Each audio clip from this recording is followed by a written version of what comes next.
예, 송년주일입니다. 예, 참 빨라요. 그리고 세 보면 송년주일을 참 많이 지나왔던 것 같습니다.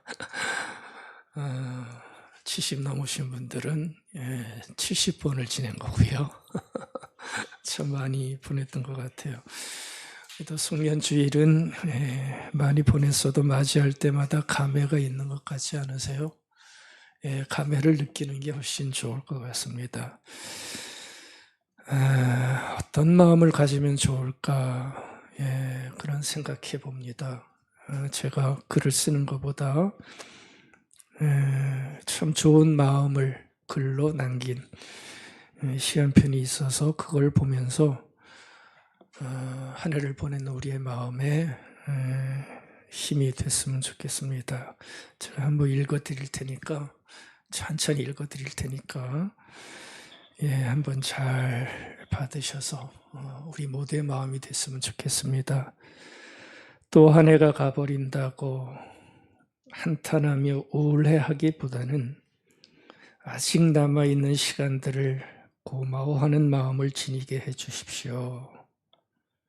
한 해 동안 받은 우정과 사랑의 선물들, 저를 힘들게 했던 슬픔까지도 선한 마음으로 봉헌하며 솔방울 그려진 감사카드 한 장 사랑하는 이들에게 띄우고 싶은 12월. 묵은 달력을 떼어내고 새 달력을 준비하며 조용히 말하렵니다.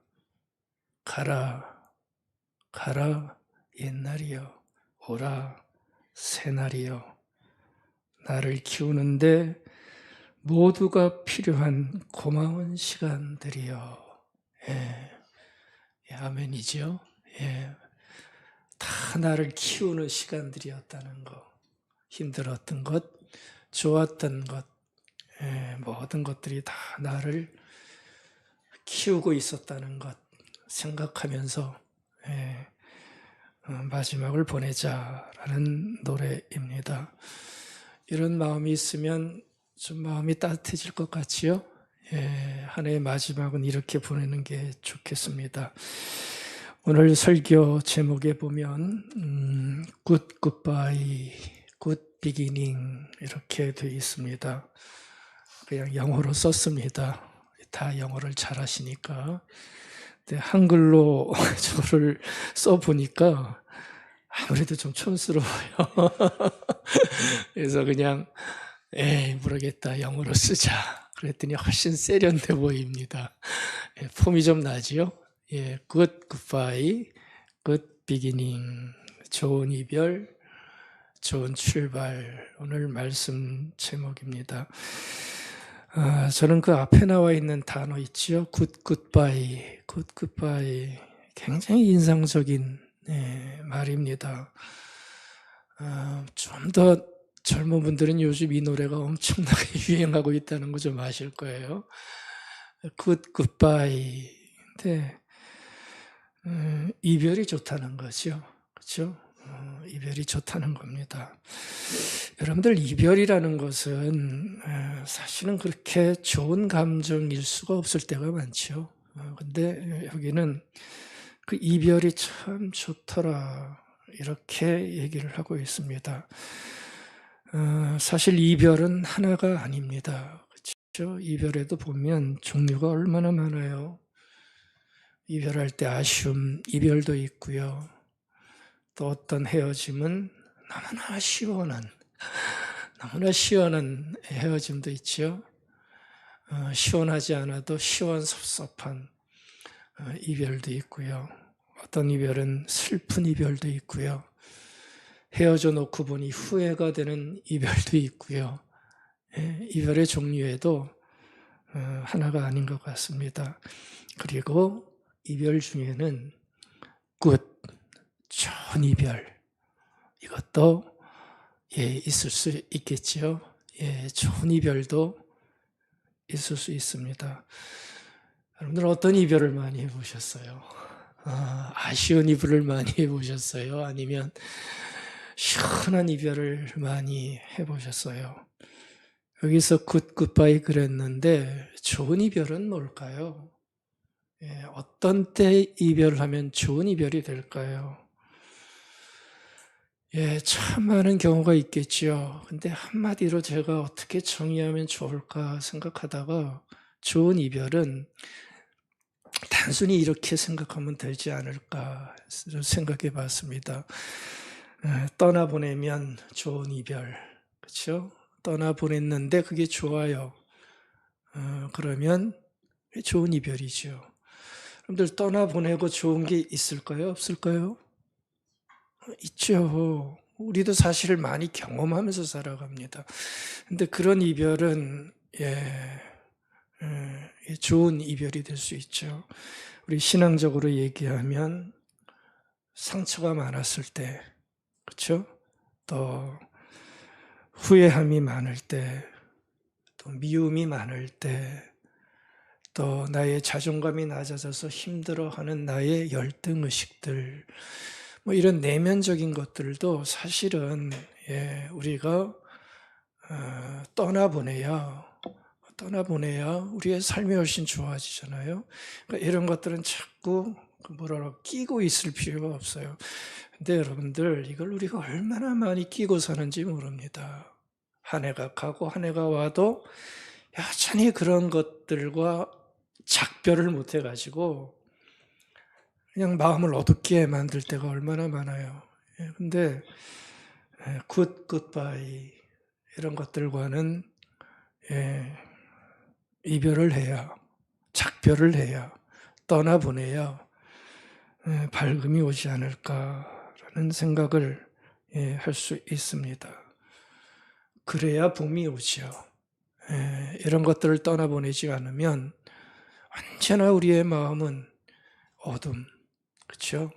웃음 한번 짓지 못하는 아픈 어두움을 가지고 끊임없이 살게 되지 않겠습니까?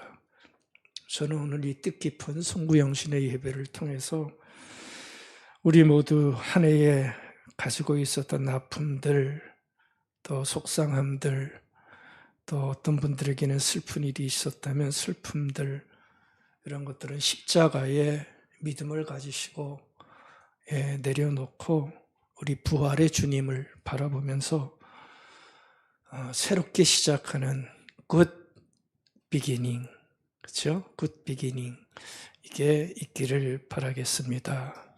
시에처럼 가라 옛날이여 오라 새날이여. 참 필요한 모습 같습니다. 먼저 굿굿바이를 좀 한번 같이 생각해 봤으면 좋겠어요. 여러분들 이 새날이 오려면 뭔가 새로운 삶을 새 출발을 하려면 우리 마음속에 뭔가 좀 깔끔하고 단호한 게 그게 필요합니다. 새날을 맞으려면 뭔가 좀 단호한 어떤 깔끔함이 있어야 새날이 와요. 그냥 지지부진하면 새날은 오지 않죠.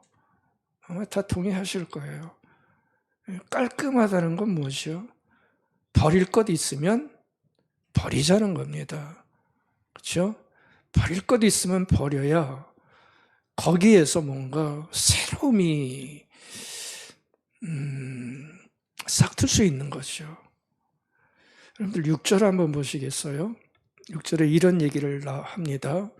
지금 옛사람과 새사람을 계속 대비하면서 죄를 얘기를 하고 죄를 버리고 다시 부활에 대한 주님을 바라보자는 얘기를 하는데 거기서 그렇게 얘기하죠. 우리가 알거니와 우리의 옛사람이 뭔 것 같으세요?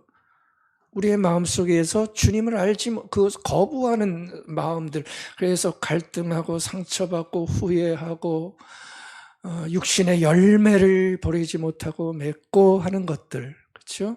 그 옛사람이 예수와 함께 십자가에 못 박힌 것은 잘 보십시오. 죄의 몸이 죽어 다시는, 이 단어가 굉장히 중요하죠. 다시는 우리가 죄에게 종노릇하지 아니하려 합니다. 이렇게 얘기를 하고 있습니다. 쉽게 얘기하면 새 사람이 되려면 옛사람과 죄의 몸이 지배하는 옛사람과 작별하시라. 이렇게 얘기를 하는 겁니다. 여러분들, 이게 신앙인의 삶이 가지는 원리입니다. 원칙입니다. 내가 하나님의 사람으로 새 사람처럼 살아가지만 우리의 옛사람을 버리지 못하면, 죽이지 못하면 새로운 삶을 살아낼 수가 없다는 거죠. 그러니까 너희들이 예수 그리스도의 피로 말미암아 죄의 몸이 죽었다면 다시는 거기에 지배받지 말아라. 과감하게 작별해라. 끊어라. 아주 깔끔하게 그것을 작별해야 그 안에서 부활의 능력이 살아날 수 있다. 이렇게 얘기를 하는 겁니다. 여러분들, 새 것을 주려면 옛날 것 쥐고 있으면 줄 수 있어요? 못 줘요. 옛날 걸 놔야 새 것을 줄 수 있어요. 하나님의 사람으로 살려면 옛날의 사람을 자꾸 버리셔야 새 것을 얻을 수가 있죠. 죽어도 못 버려. 이것도 못 버리고 이것도 계속 할 거고 이러면 새로움이 나올 수가 없다는 거죠. 여러분들은 집에서 새로운 가구 사면 옛날 가구를 끼워두세요? 버리세요? 어떻게 하세요? 골동품이라면 끼고 있어야 되겠지만 새 가구 사면 옛날 가구는 버려야죠. 뭐 한 구석에 자리만 차지하는데. 그렇죠? 마찬가지입니다. 그래서 보면 바울은 버려야 할 것으로 죄의 종이 되지 말아라. 무슨 얘기입니까? 죄에 끌려다니지 마라. 죄가 만드는 것은 우리의 마음속에 상처, 후회, 아픔 이런 것들이 계속 우리로 하여금 그렇게 만드는데 그런 것들과 이별해서 다시는 그런 것들이 너희를 지배하지 못하게 해라 라고 얘기를 하는 겁니다. 그러니까 그런 것들과 좋은 이별, 그렇죠? 좋은 이별, 작별을 하라는 겁니다. 여러분들, 죄에 끌려다니지 않는 것은 우리 신자가 가져야 할 가장 중요한 책임이라고 할 수 있습니다. 여러분들, 우리 신앙인들은 죄가 만들어내는 옛 성품에 끌려다니지 않도록 애를 써야 됩니다. 그게 신자의 소명일 수 있는 겁니다. 내가 뭘 만들어내고 성취하는 게 신자의 소명이 아니고 내가 하나님의 사람으로서 살아가야 할 것을 살아내는 것, 그게 가장 중요한 신자의 사명이라고 하는 거죠. 여러분들, 우리가 계속해서 죄와 작별하지 않고 죄가 만들어내는 어떤 것들과 우리가 이별하지 않으면 우리의 새 출발은 언제나 힘이 없게 됩니다. 바닥, 흔히 쓰는 말로 작심삼일. 그러니까 이런 것들과 우리가 이별을 해야, 끊어내야 새로운 삶을 살 수 있다는 거죠. 끊어야 될 게 뭘까 곰곰이 생각해 보다가 두 가지만 꼭 말씀드리고 싶었어요. 이별하는 거죠. 이런 것들과 가장 근본적인 두 가지가 필요하다겠다는 생각을 합니다. 하나는 주인 노릇하는 거, 이것과 여러분들이 결별하셔야 됩니다. 그래야 하나님의 사람으로 더 힘차게 살아갈 수 있어요. 주인 노릇과 결별.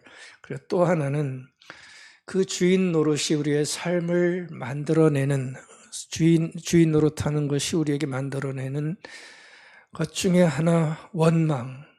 이것과 우리가 좀 털고 나갈 필요가 있습니다. 그래서 여러분들, 이 두 가지는 선택이 아니고요, 저와 여러분들이 꼭 해야 되는 필수, 주인 노릇과 원망 버리는 것은 필연적으로 해야 될 성도의 삶입니다. 그래야 우리의 삶에 좀 더 좋은 새로움이 만들어질 수 있어요. 먼저 주인 노릇 좀 잠깐 살펴보죠. 여러분들 주인 노릇은 우리가 이제 그만하십시다. 주 안에 있는 자들은 주인 노릇을 이제는 그만두셔야 됩니다. 주인 노릇이 뭡니까? 내가 주인이 아닌데 무슨 행세하는 거예요? 내가 주인인 것처럼 행세하는 게 그게 주인 노릇이죠. 난 주인 아니에요, 절대. 근데 이상하지요, 신자들이 내가 주인 노릇을 자꾸 해요. 내가 주인 노릇을 자꾸 해요. 그래서 뭐라고 얘기합니까? 세상과 똑같은 얘기하죠. 내 인생은 누구 것? 내 거죠, 뭐. 내 인생은 나의 것. 맞아요. 하나님, 그거 자꾸 심하게 간섭하지 마세요. 이게 바로 주인 노릇입니다. 여러분들은 이런 마음이 있으세요? 뭐 우리가 다 겉으로는 아니다 그러지요. 근데 들어가 보면 참 이런 게 많이 쌓여 있더라고요. 그러니까 내가 주인이에요. 근데 그거는 그냥 노릇하는 거예요. 주인이 아니니까. 근데 주인 노릇하면 그거는 우리에게 참 많은 것들을 만들어냅니다. 여러분들 이 주인 노릇하다 보면 필연적으로 생기는 게 아픔입니다. 병입니다. 주인 노릇하면 필연적으로 많은 아픔이 쌓일 수밖에 없어요. 우리가 주인 노릇하면서 내 마음대로 되면 좋겠지만, 그렇죠? 내 마음대로 되면 좋겠지만 여러분들 다 아시잖아요. 내 뜻대로 되는 게 얼마나 많은가요? 내가 주인 노릇한다면서 내 마음대로 뭔가를 해보지만, 그래서 뭔가를 다 만들어내면 좋겠지만 주인 노릇한다고 해서 내 뜻대로 만들어내는 게 많을까? 저는 그렇다고 보지 않아요. 뜻대로 안 되는 게 주인 노릇했지만 내 인생은 나의 것 그러면서 내 판단, 내 경험, 내 노력 뭐 그냥 다 해요 우리. 근데 그대로 다 이루어주면 좋지만 그 주인 노릇이 만들어내는 결과를 보면 그렇게 좋은 게 없어요. 근데 문제는 그렇게 내 뜻대로 안 되면 여러분 어떠세요? 기분 좋으세요? 내 뜻대로 안 되면 기분 좋으세요? 내 마음대로 했으면 뭐 내 뜻대로 안 돼도 기분이 좋아야 되는데 그럴 수가 없잖아요. 아주 속상해요. 주인 노릇 해가지고 뭔가를 했는데 결과가 계속 안 좋게 나오면 참 많이 속상해요. 속상한 정도로 끝나면 다행이죠. 그런 것들이 계속되면 아픔이 내 안에 쌓이고요. 그러다 보면 안 되는 일 보면서 주인 노릇하다 안 되는 일 보면 두려워지기 시작하고요. 이런 것들이 주인 노릇에서 생기는 피할 수 없는 그런 병입니다. 그러니까 주인 노릇하다가 우리는 굉장히 많이 허무해져요. 하나님이 주인인데 하나님이 없는데 거기서 어떤 마음의 안식과 쉼을 얻을 수 있겠습니까? 여러분들 혹시 염려가 지금 많으시다면 꼭 한번 생각해 보세요. 혹시 내가 주인 노릇하고 있지 않은지 꼭 한번 생각해 보세요. 그리고 너무 두려운 게 많아도요, 내가 혹시 주인 노릇하고 있는 건 아닌지 이거 우리가 생각해 봐야 됩니다. 내 인생만 지금 살고 있는 것은 아닌지 이게 판단이 되어져야 합니다. 예레미야서 17장 5절부터 8절 한번 좀 같이 보고 가죠. 여기에 보면 하나님이 경고하시는 장면이 나와요.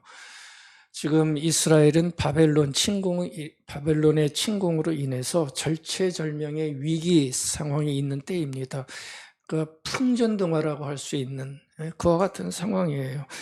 근데 이때 이스라엘이 어떤 태도를 취했냐면 굉장한 위기니까 어떤 액션을 취해야 되는데 이때 이스라엘이 선택한 게 뭐냐 하면 다른 게 아니고요. 주인 노릇을 하기 시작하는 거예요. 하나님을 다 밀어내요. 그 풍전등화의 상황에서. 그 힘든 상황에서 하나님을 더 의지해야 되는데, 하나님을 찾아야 되는데, 하나님은 찾지 않고 자기가 주인 노릇하기 시작하는 거예요. 그래서 뭐 다른 나라 가서 뭐 외교 잘하고 군대 끌어들이고 뭐 협조하고 이런 식으로 일을 진행을 시켰다고요. 여러분들, 제가 지금 이스라엘을 얘기하지만 여러분들의 삶을 꼭 대입시키셔야 돼요. 작은 거 하나라도. 바로 그때 하나님께서 경고하시는 장면입니다. 제가 읽어드릴게요. 나 주가 말한다. 나 주에게서 마음을 멀리하고 오히려 사람을 의지하며, 이 사람에는 어떤 강대국도 포함됩니다. 사람을 의지하며 사람이 힘이 되어 주려니 하고 믿는 자는 저주를 받을 것이다. 굉장히 강한 단어를 쓰십니다. 그 삶은 어떻게 되는지를 아느냐? 그는 황야에서 자라는 가시덤불 같아서 좋은 일이 오는 것을 절대 볼 수 없다. 주인 노릇하면 좋은 일이 오는 거 절대 볼 수 없다. 그는 소금기가 많아서 사람이 살 수도 없는 땅, 메마른 사막에서 살게 될 것이다. 그러면서 대안을 제시하죠. 그러나 주님을 믿고 의지하는 사람은 복을 받을 것이다. 그는 물가에 심은 나무와 같아서 뿌리를 개울가로 뻗으니 잎이 언제나 푸름으로 무더위가 닥쳐와도 걱정이 없고 가뭄이 심해도 걱정이 없다. 그 나무는 언제나 열매를 맺는다. 아멘. 이게 여러분들 지금 마음속에 어떻게 들리는지 참 궁금해요. 여러분들, 저런 하나님의 말씀은 정확하게 들을 필요가 있습니다. 그리고 정신을 번쩍 내야 됩니다. 정신을 번쩍 내야 됩니다. 말의 요지는 다른 거 아니잖아요. 주인 노릇하면서 망하지 말아라. 주님을 의지해라. 주님을 의지해라. 왜 자꾸 주님이 없는 것처럼 네가 주인 행세를 하냐. 바로 그 얘기를 하고 있는 거예요. 여러분들, 우리는 저 말씀을 좀 잘 받아서 내 삶에 한번 점검을 해보셔야 됩니다. 아닌 것 같아도요, 주인 노릇할 때가 우리는 너무나 많아요. 너무나 많아요. 그러니까 여러분들, 우리가 뭔가 새로운 삶을 살아내고 새 출발하려면 이런 주인 노릇, 내가 나의 주가 돼서 내 인생은 나의 것으로만 살려는 이 주인 노릇에서 조금 벗어나야 새로운 출발이 되는 겁니다. 두 번째, 작별해야 되는 것, 그게 원망입니다. 원망은 주인 노릇하는 사람이 가지게 되는 필연적인 결과입니다. 원망은 별 수 없습니다. 내가 주인 노릇하다 생기는 게 원망입니다. 이거 원망이 안 나올 수가 없어요. 근데 원망은 얼마나 힘든 감정입니까? 원망은 참 힘든 감정이에요. 우리가 원망이라 대놓지 않아도 내 안에 있는 불만들, 그렇죠? 내 안에 불만들, 다 원망이 들어가는 거예요. 하나님, 도대체 이게 뭐예요? 하면서 내 안에 이렇게 붙어있는 그런 마음들, 그게 다 원망입니다. 근데 굉장히 힘든 감정이에요. 또 원망의 결과는 절대 좋지 않아요. 성경에 지적 아닙니까? 여러분들, 이스라엘 백성이 광야에 나와서 뭐가 없었죠? 먹을 것, 또 물이 없었잖아요. 그래서 어떻게 했어요? 하나님, 그래도 감사합니다. 도와주실 거죠. 이러고 안 나가고요. 무섭게 대들잖아요.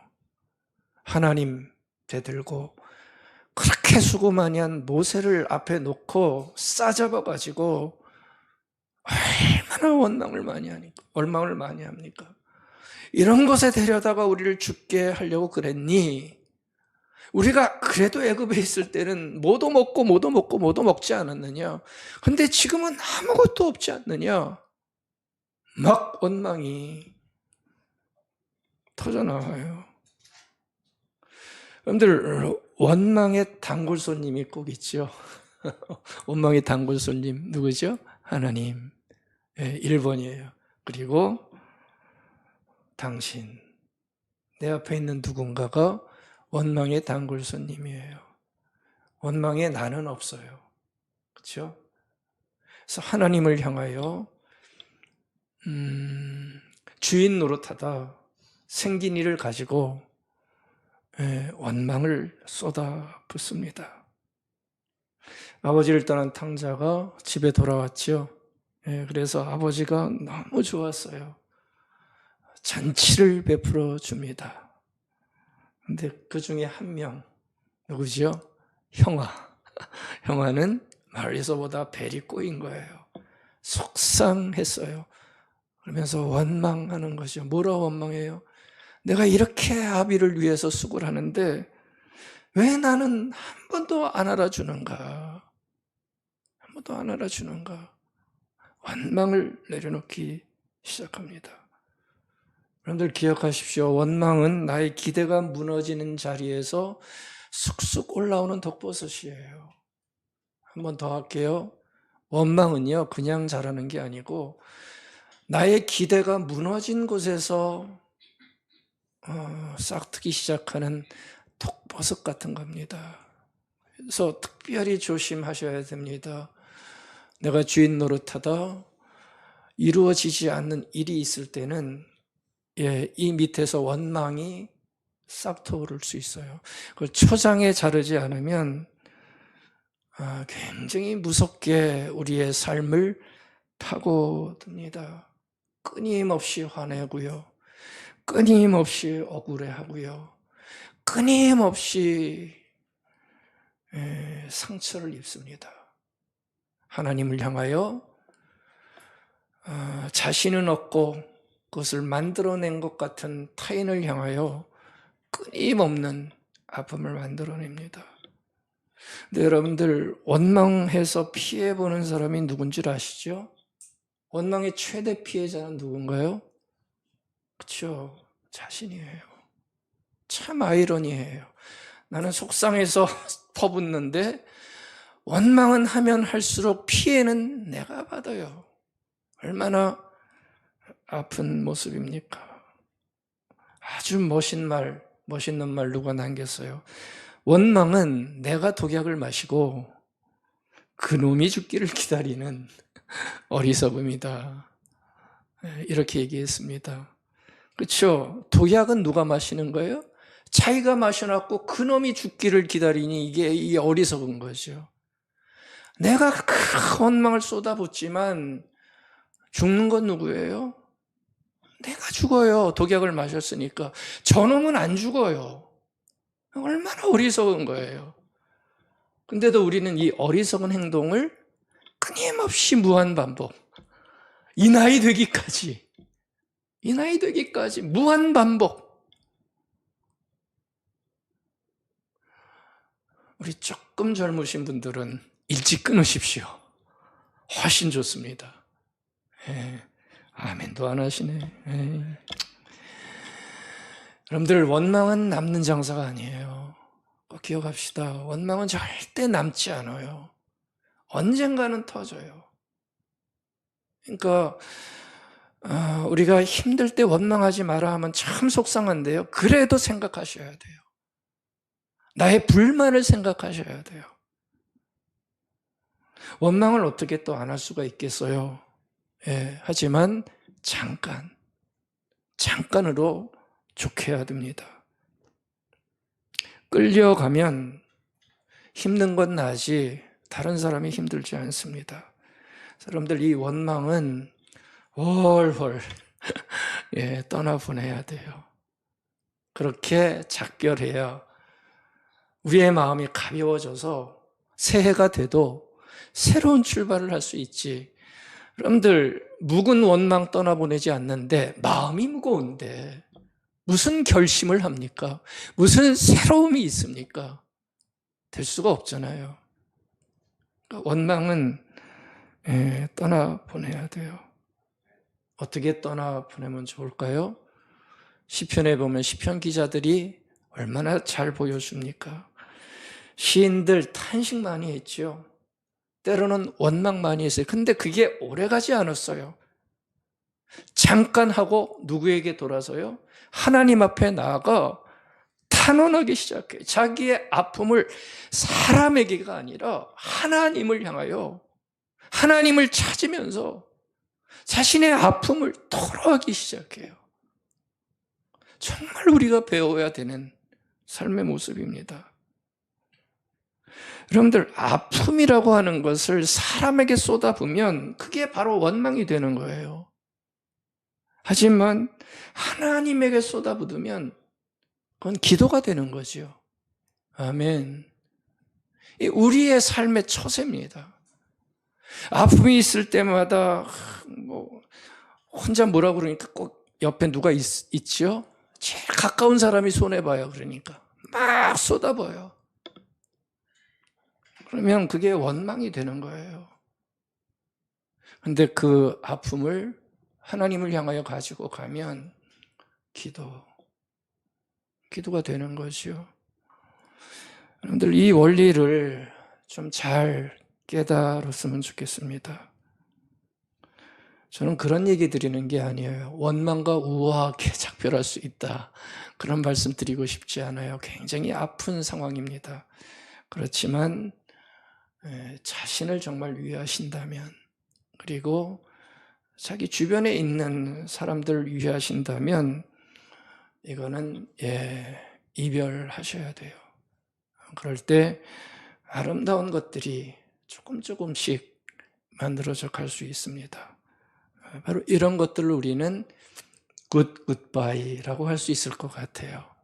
주인 노릇하는 거, 삶에 일어나는 순간순간 불만과 원망과 만족하지 않은 마음으로 불편한 내 마음들이 이게 이별돼야 돼요. 그래야 뭔가 새로운 것을 만들어 갈 수 있습니다. 여러분들 이렇게 떠나보냈다면 그냥 빈 것으로 놔두면 새 출발이 안 돼요. 뭔가 채워 넣어야 돼요. 그렇죠? 그럴 때 비기닝이 시작될 수 있어요.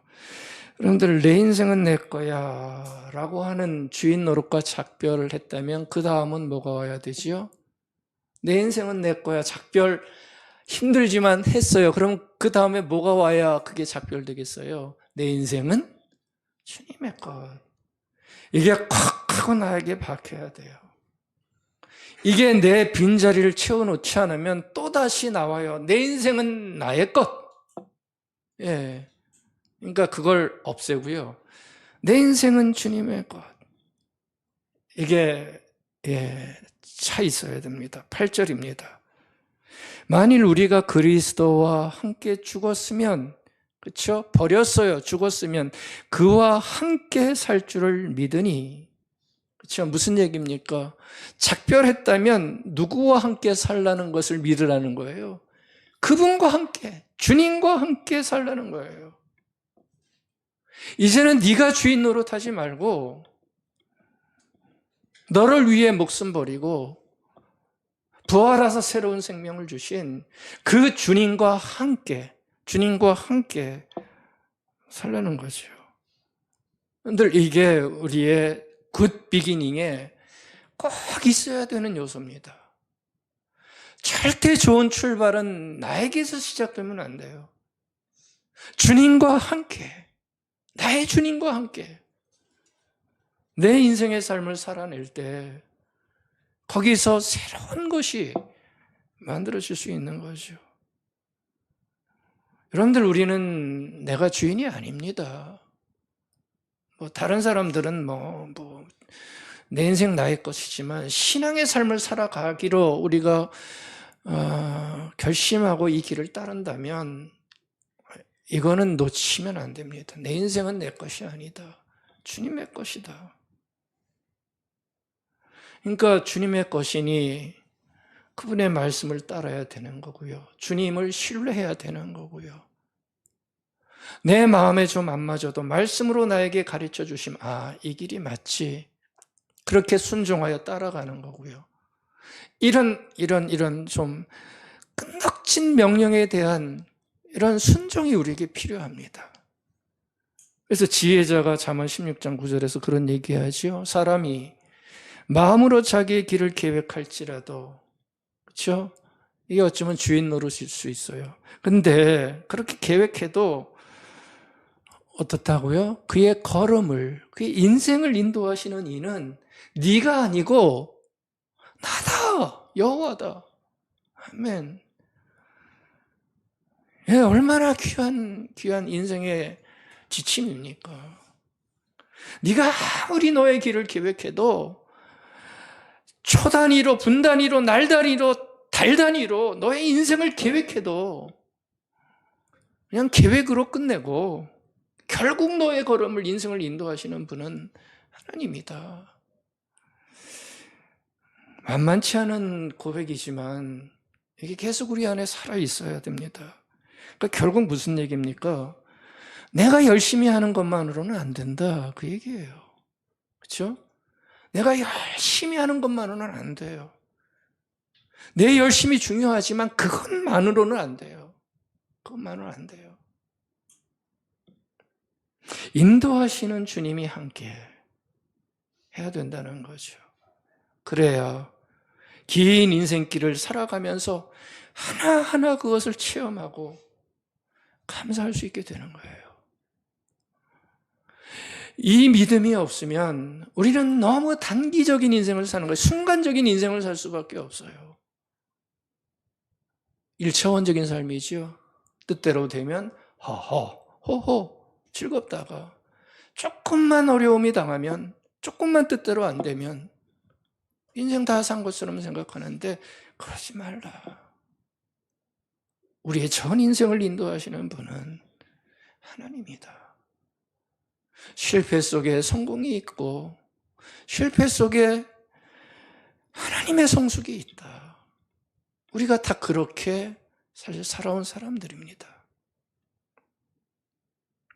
그러니까 인도하시는 주님과 함께하는 것이 어쩌면 가장 안전한 길일 수 있습니다. 여러분들, 이스라엘 백성들이 출애굽기 32장에서 엄청난 죄를 짓죠. 모세가 십계명 받으러 올라간 사이에 늦게 오니까 밑에서 난장반을 치잖아요. 금송아지 막 만들어 놓고 막 이러면서 엄청난 죄를 져요. 그러면서 위기를 맞게 되죠. 하나님이 분노하세요. 그러면서 뭐라고 얘기하는 줄 아세요? 내가 너희들을 가나안 땅까지는 보내주겠다. 왜냐하면 그렇게 약속하셨으니까. 젖과 꿀이 흐르는 가나안 땅으로 보내주겠다고 해서 데려나왔잖아요. 그러니까 내가 그 약속대로 너희들 가나안 땅까지는 보내주겠다. 근데 나는 거기 가지 않겠다. 그런 말씀을 하십니다. 그러니까 그건 무슨 얘기죠? 함께 하지 않겠다는 거예요. 지금까지는 함께 했는데 거기까지는 보내줘. 무슨 얘기입니까? 니들이 원하는 것까지는 내가 해주겠다. 근데 그걸로 끝이라는 거예요. 나는 그 다음부터는 함께 하지 않을 거다. 그러니까 모세가 그 얘기를 듣고 충격을 받아요. 모세 정도니까 이걸 알아차리죠. 이 얘기를 듣고 충격을 받아요. 그러면서 모세가 기도하기 시작하지요. 그게 출애굽기 33장 15절에 나와요. 뭐라고 얘기를 합니까? 주께서 친히 가지 아니하시려거든 우리를 이곳에서 올려보내지 마옵소서. 그러니까 주님이 가시지 않으면, 하나님 가시지 않으면 우리도 올라가지 않겠습니다. 올라가봤자 아무 의미가 없습니다. 젖과 꿀이 흐르는 땅이라도 하나님이 안 계시면 무슨 의미가 있겠습니까? 여러분들, 이것을 잘 판단하십시오. 아무리 젖과 꿀이 나에게 이루어져도 하나님의 사람들의 마음속에는 주님이 함께하지 않으면 아무 의미가 없습니다 라고 하는 거, 얼마나 우리가 많이 놓칩니까? 현대 많은 신앙인들이 금송아지에 매달려 있어요. 근데 젖과 꿀이 흐르는 땅에 가면 뭐 하냐고요? 하나님 말씀대로 하면 하나님이 없는데. 어려운 얘기입니다. 그러나 우리가 새겨 들어야 됩니다. 그 다음에 모세 호소가 갸륵했는지 하나님이 답을 해주시는데 그 답이 기가 막혀요. 출애굽기 34장 14절. 하나님이 마음을 바꾸시죠. 얼마나 깊게 기도했는지 내가 친히 가겠다. 마음 바꿔서 친히 가겠다. 그 다음이요, 내가 너를 쉬게 하겠다. 여러분들 얼마나 놀라운 얘기입니까? 함께 하겠다는 것이고요, 젖과 꿀이 흐르는 땅에 가서 함께 하겠다는 것이고요, 함께 하심만이 아니라 뭘 주시겠다는 거예요? 쉼을 주고 안식을 주겠다는 거예요. 여러분들, 쉼과 안식은 젖과 꿀이 흐르는 땅이 있어서가 쉼이 있는 게 아니고요, 하나님이 함께 하실 때 쉼이 있고 안식이 있는 거예요. 그걸 얘기를 하는 겁니다. 내가 너와 함께 가리라. 그러면 네가 쉼을 얻을 것이다. 이 얘기를 하고 있는 거죠. 여러분들, 주인 노릇하면 책임은 내가 지셔야 됩니다. 하지만 주님이 주인 되시면 주님이 책임지시고 그 주님과 함께 살 때 우리에게는 놀라운 평안과 안식과 쉼이 만들어질 수 있다는 것, 바로 그 장면에서 얘기를 해줘요. 그러니까 여러분들의 시작과 끝 뭔지 모르겠어요. 뭘 하든지 시작과 끝, 여러분들의 결심, 여러분들의 계획, 여러분들의 참음, 여러분들의 사랑, 여러분들의 평화, 모든 곳에 with God, 주님과 함께 하시기 바랍니다. 그럴 때만이 우리는 쉼과 안식과 평안을 누릴 수가 있어요. 그러니까 주님이 함께하지 않는 성취는 우리에게 그렇게 아름다운 성공이 아닙니다. 그러니까 새 출발 지금 얘기하죠. 새로운 출발을 하려면 주인 노릇을 그만두고 그 자리에 주님이 함께 하실 수 있는 그 출발로 우리가 출발할 수 있어야 됩니다. 이런 마음이 꼭 생겼으면 좋겠습니다. 두 번째, 우리의 출발에는 믿음이 있어야 됩니다. 믿음으로 출발하셔야 됩니다. 그러니까 원망을 버렸으면 그 자리에 뭘 채우면 되죠? 믿음을 채우는 거예요. 그럴 때 그 믿음이 우리의 삶을, 출발을 아름답게 만들어줄 수 있는 거죠. 11절입니다. 이와 같이 너희도 너희 자신을 죄에 대하여는 죽은 자요, 그리스도 예수 안에서 하나님께 대하여는 살아있는 자로 여길지어다. 이렇게 얘기를 합니다. 여러분들, 여길지어다는 말은 인정하라는 말입니다. 인정하라는 말입니다. 무엇을 인정하라는 거죠? 자신 안에 하나님이 살아있다. 나에겐 하나님이 있다. 난 하나님의 자녀다. 그걸 인정하면서 살라는 거예요. 그게 바로 믿음이죠. 여러분들, 믿음은 다른 게 아니고요, 내 삶에 하나님을 인정하는 거예요. 그게 믿음이지 뭐가 믿음이겠어요? 내 삶에 하나님이 없는 게 아니라 하나님이 살아있어. 그 하나님을 인정하는 그 믿음을 가지고 우리가 살아가야 된다는 거예요. 그러니까 여러분들, 믿음이 있는 것과 원망이 있는 것은 너무나 다르다고요. 그렇죠? 원망이 만들어내는 것은 아까 봤지만 형편없어요. 근데 믿음이 만들어내는 것은 참 귀한 것들이 많잖아요. 그러니까 원망을 없애고 싶으시면 믿음을 가지시기 바랍니다. 그 믿음이 원망을 없애서 하나님의 사람답게 살아갈 수 있게 만드는 거죠. 여러분들 요거 하나만 예를 들고 마칠게요. 욥 얘기를 한번 안 볼 수가 없죠. 욥이 다 잃어버리잖아요. 우리가 그렇게 소중해하는 거 뭐예요? 자녀. 얼마나 우리가 자녀가 소중해. 10자녀나 있었어요. 근데 웬일입니까? 10자녀가 하루아침에 다 죽어요. 사람들은 이게 신화다, 역사 아니다라고 얘기하지만 글쎄요, 그건 뭐 각자 판단하십시오. 근데 성경은 분명히 10자녀가 다 죽었다고 그래요. 그리고 동방의 가장 큰 부자라고 했던 사람이 재산이 다 날아가잖아요. 도둑놈들이 와서 다 때려 부시고 약탈해가지고 다 가지고 가요. 하루아침에 거지가 돼버렸어요. 거지가 돼버렸어요. 뭐가 찰까요? 마음에 분함, 원망, 그렇죠? 가득 찰 때예요. 정말 끓어오르는 그런 때예요. 아니 우리 같으면 그럴 때예요. 근데요 놀랍죠. 1장 21절에 보면 이런 얘기를 합니다. 주신 이도 여호와시요 거두신 이도 여호와시다. 그러면서 하는 말입니다. 그 원망의 때에, 그 불만의 때에 하나님의 이름이 찬송을 받으시옵소서. 아멘. 참 경험자는 할 수 없는 얘기입니다. 여러분들 뺏겨본 적 있으세요? 얼마나 아픈지 몰라요. 그렇죠? 그 상황에서 무슨 여호와 이름이 찬송을 받습니까? 근데요, 욥은 그 기막힌 거 다 잃어버린 다음에 뭐 주신 것도 하나님이십니다. 그러니 가시는 것도 하나님이십니다. 오 하나님이여, 당신의 이름은 찬양을 받기에 흡족하십니다. 얘기를 해요.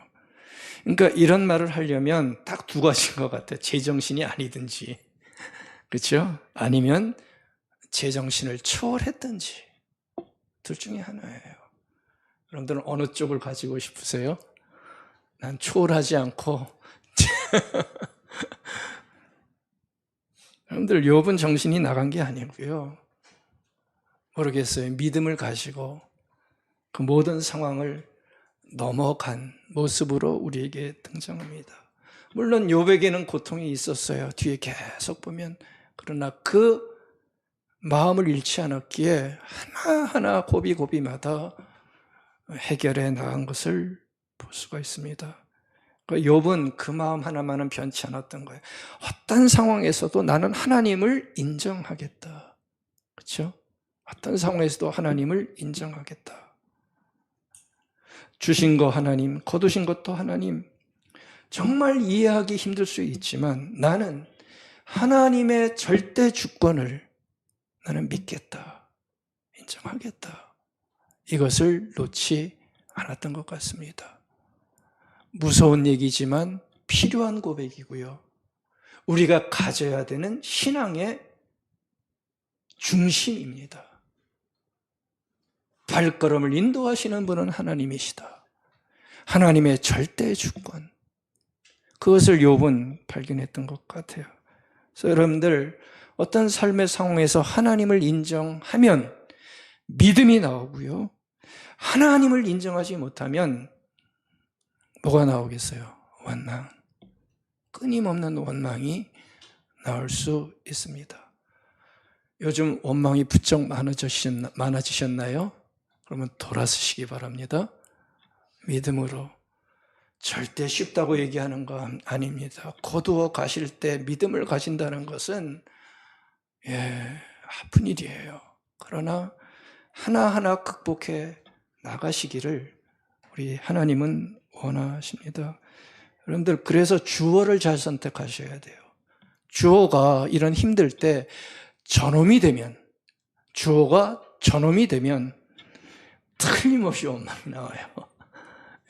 사람일 수도 있고 사건일 수도 있어요. 주어가 저놈이 되면 원망이 나오고요, 주어가 하나님이 되면 믿음이 나와요. 네, 당신 때문에 인생이 꼬였지. 그렇죠? 너가 주어져. 너가 나오면 원망 나와요. 그러니까 주어를 잘 선택하세요. 하지만 하나님은, 주어가 하나님이에요. 우리를 연단하서 모난 부분을 그때 깎으시고 비로소 인생을 아는 자로, 하나님을 아는 자로 만들어 가셨네요. 아멘.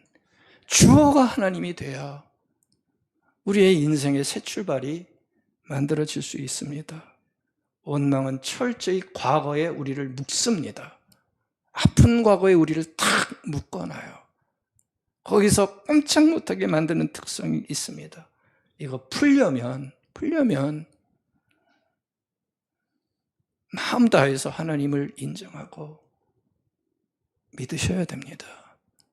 그럴 때 원망의 과거의 족쇄에서 풀려날 수 있어요. 여러분들 새해를 맞이해서 뭔가 계획을 세우시고 뭔가 새로운 일을 만드시려면 꼭 믿음부터 챙기시고 그 일을 시작하실 수 있기 바라겠습니다. 말씀 뵙겠습니다. 좋은 이별과 좋은 출발 할 수 있는 송구영신의 시간이 되기를 바라겠습니다.